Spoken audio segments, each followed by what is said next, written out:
అనేక మీటింగ్లు పెట్టినా అంగీకరిస్తుందా? అందులో మావోయిస్టులు దెబ్బతింటున్న సమయంలో చర్చల ప్రస్తావన ఇంకా అంగీకరిస్తారా అని అడుగుతున్నారు. దీనికి ప్రశ్న పరిష్కారం ఏంటి అంటే, సమాజం యావత్తును ప్రజల్ని ఈ చర్చలు ఎందుకు జరగాలి అని కన్విన్స్ చేయాలి. మనం ఎన్ని నినాదాలు ఇచ్చినా చర్చలు జరగాలని ప్రభుత్వాలు మారవు.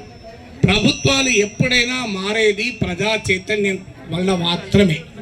అందువల్ల ప్రజల్లో చైతన్యం కలిగించాలి అంటే ఆపరేషన్ కగారు ఎందుకు ఆపాలి అనే దాంట్లో అందరం అంటాం.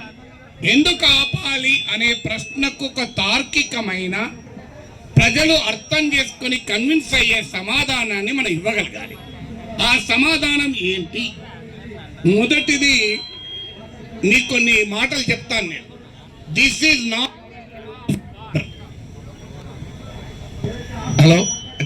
Not the Ira of war. ఇది యుద్ధ సమయము కాదు. Dialogue problems cannot be solved in battle. యుద్ధ భూమిలో సమస్యల్ని పరిష్కరించలేము. సమస్యల్ని చర్చల ద్వారా మాత్రమే పరిష్కరించుకోవాలి.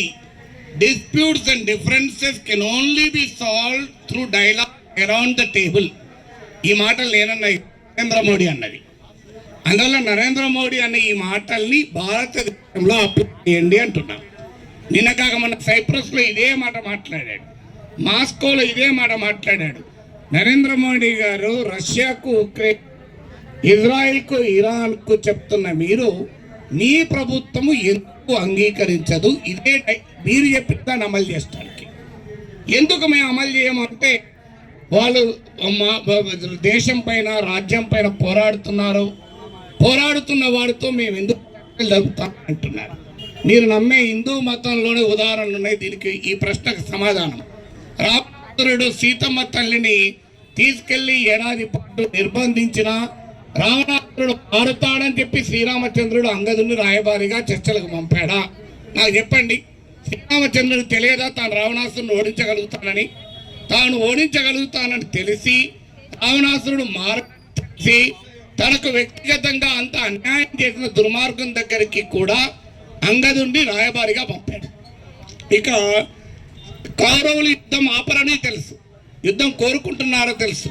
కానీ శ్రీకృష్ణ పరమాత్మ పాండవుల తరఫునే రాయబారిగా చర్చలకు పోయాడు. అయ్యా, హిందూ ధర్మాన్ని నమ్మే మీరు ఆ శ్రీరామచంద్రుడు శ్రీకృష్ణుడు అనుసరించిన మార్గాన్ని అనుసరించమని చెప్తున్నాం. మీరు ఎలాగో వేరే మార్గం కాదు. ఇక ఏం చర్చలు జరపాలి? మావోయిస్టులతో మేము ఎలా చర్చలు జరుపుతాం? మా పోలీసులను చంపేస్తున్నారు, మా కార్యకర్తలను చంపేస్తున్నారు అని కేంద్ర మంత్రులు అడుగుతున్నారు.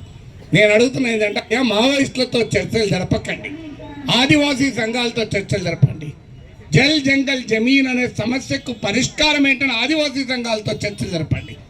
ఆదివాసీ సంఘాలతో చర్చలు జరపడానికి భారత ప్రభుత్వానికి ఉన్న అభ్యంతరం ఏంటి? మావోయిస్టు పార్టీ అంటే మీరు నిషేధించారు, ఆదివాసీ సంఘాలు నిషేధించలేదు కదా. నాలుగో ఏంటంటే, ఏ ప్రాతిపదిక మీద జరపాలి? వాళ్ళు తుపాకులు పట్టుకున్నారు, తుపాకీ గొట్టం ద్వారానే రాజ్యాధికారం వస్తుందంటున్నారు. మరి తుపాకీ పట్టుకున్న వాళ్ళతో తుపాకీ గొట్టం ద్వారానే రాజ్యాధికారం వస్తుంది అనే వారితో మేము ఎలా చర్చలు జరపాలి అంటున్నాం.